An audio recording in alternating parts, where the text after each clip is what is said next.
Start. Hi everybody, I'm Parthvi Joshi of 11th Standard from St. Agnes's Convent School. Here to interview Dr GS Yadav, who is the co-founder of NKB Educational and Counselling Institute. Can you introduce yourself and tell us about your journey in the field of education and counseling?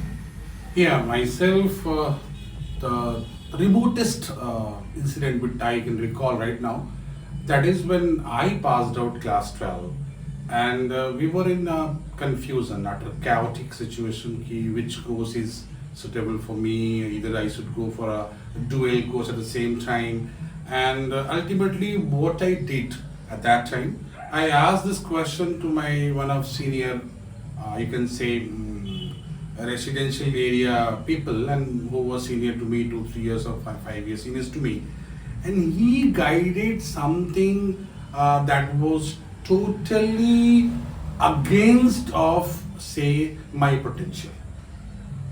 He did not do anything of homework, assessment and whatever this and that, and he simply told me certain things which were also not true.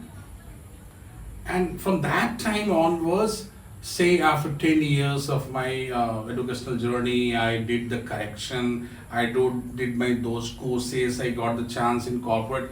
So one bad decision, one bad advice can make you 10 years behind. Correct. So that was the ultimate thing which propelled always to me, not consciously, but maybe unconsciously I always did the same thing. And then later on I realized that we can do something in a very organized way. And I did a course also in Ramakrishna Mission Sikhan Mandir. From there I did my postgraduate diploma in guidance and counseling. Before that I did my master's in psychology, and later on I did my PhD also in psychology.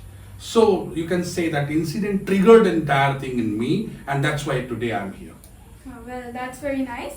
What motivated you to open a second office of NKB Educational and Counselling Institute? Yeah, the journey began 2 years back. It was not very, you can say that after very thought out plan we started something. It came to our mind, my co-founder Dr LB Yadav and myself, for being in somewhere in Uttarakhand.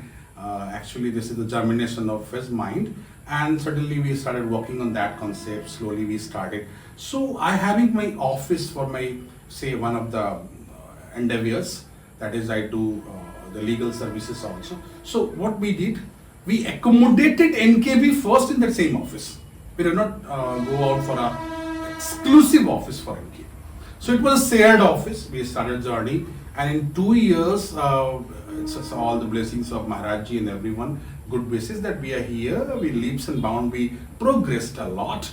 And today we felt that NKB needs an exclusive office. So that office will work as it was working earlier also.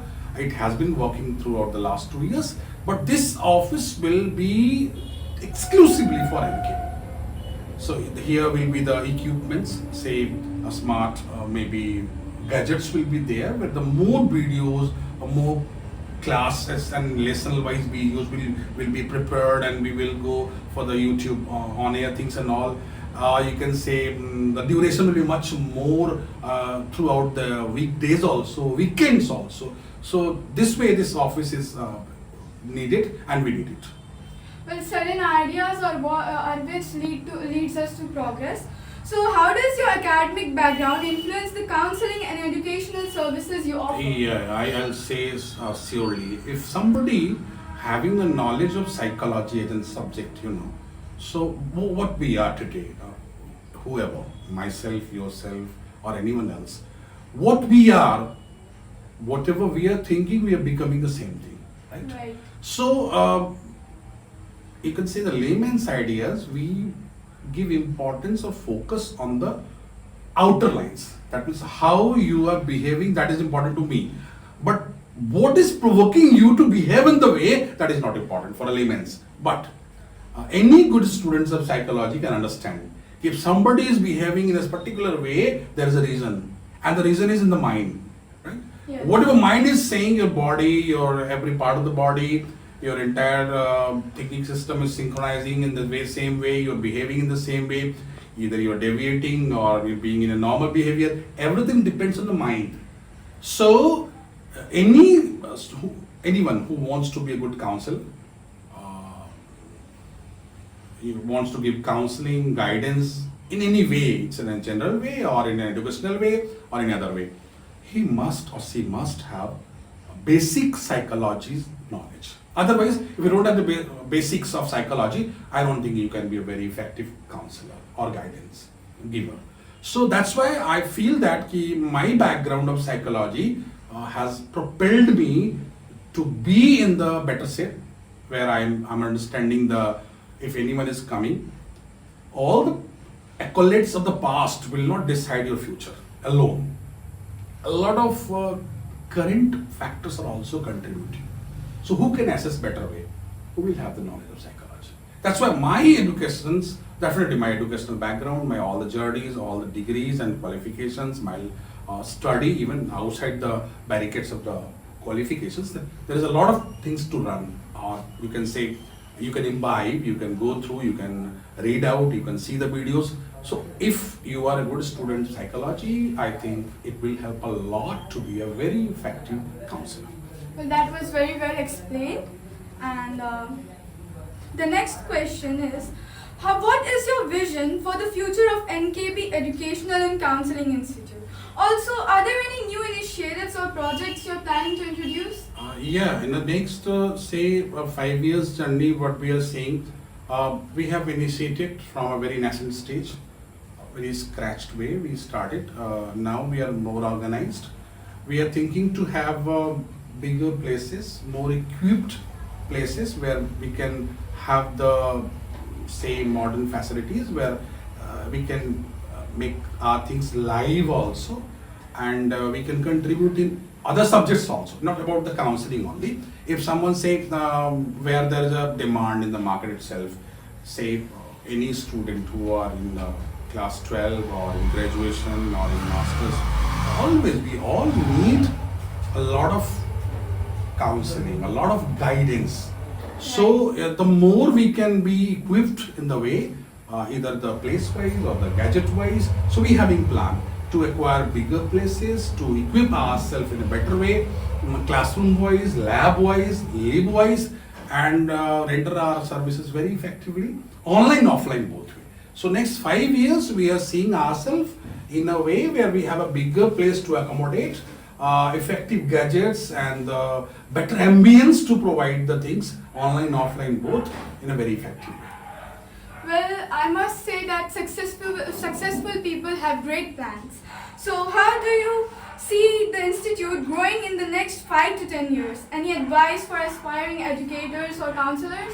As I told, we are thinking and we are planning to have more places, that means more areas, more equipments, more gadgets, and slowly we want to branch out also. This is the one thing we are focusing right now, that is the counseling and guidance part.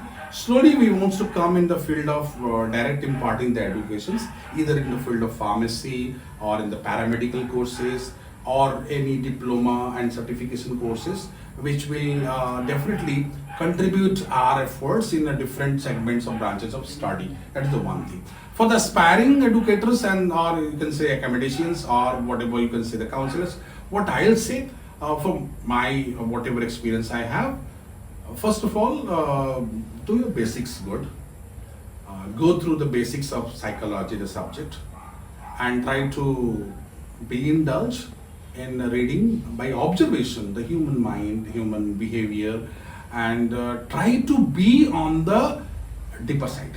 When say I have to give counseling to someone, I must know about her or his family background, family's finances, family members' educational background, how the student has been doing all these past years, if student having any sort of stress or say more than stress, what's the reason? So a lot of things are there. When you go in deeper inside and do all these homeworks properly, you will be in a very effective position to provide the very effective counseling and guidance to the concerned client or concerned student or whoever may be in front of you. So from my side, be a good reader, read a lot, and imbibe whatever you are reading, imbibe it, and be a good observer also. Only say reading and only say conversing a lot, shouting a lot will not help us at all. If you are not good listener, you are not a good observer, I don't think you can be a very effective counselor. So from my side, these are the few qualities where we all have to work. I'll not say that I'm the greatest one. I'm in journey. I'm somewhere in between. I'm trying my best to improve every day as a psychologist, as a therapist, or as a counselor. Well, that were some austerely beautiful words said by Dr. Yadav. Now, how important is continuous learning and development in this field? And how do you stay updated? Yeah, as you know, everything is changing.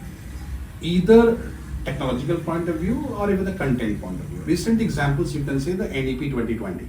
What happened? The entire structure is being demolished, the earlier structure, and the new structure has come up. Right. If someone is saying ki once upon a time I have studied great, I was a voracious reader, I did this, I did that, so that will continue making me effective in today also, it's a very, very, very, very dangerous idea. We can't say like that. Every day, every 6 months, every 1 year, every 5 years, a lot of changes are coming up. Either the elements of ambience is getting changed or the government policy is getting changed. Right. So to update yourself or myself, I have to be alert, I have to be very much conscious, I have to pick up all those resources from where I can make myself update. Either it's a continuous studying as a say course wise, as a qualification wise, or even outside the syllabus also. So say I want to give guidance to someone right now in 2024, so I definitely have to go through the entire NEP. Right. What NEP is saying, and then only I have to synchronize everything from NEP and right now the current situation of a student. If a student is aspiring to go for St. Xavier and a student is aspiring to go for a local college, any college. So I would be in a better place if I know everything about the college, about the ambience, about the human psychology, about the NEP, all these things. So continuous reading, continuous educational development is required. Without it, you can't think. And what was the last point of yours? That means you're saying How do you something. stay updated? Stay updated. So the only way, be alert, be conscious, and try to read, try to get everything from any resources, authentic resources, and equip yourself in a better way to update and to remain relevant also. Well, thank you, Dr. Yadav, for your vital time. Thank you. Thanks a lot. Thanks a lot.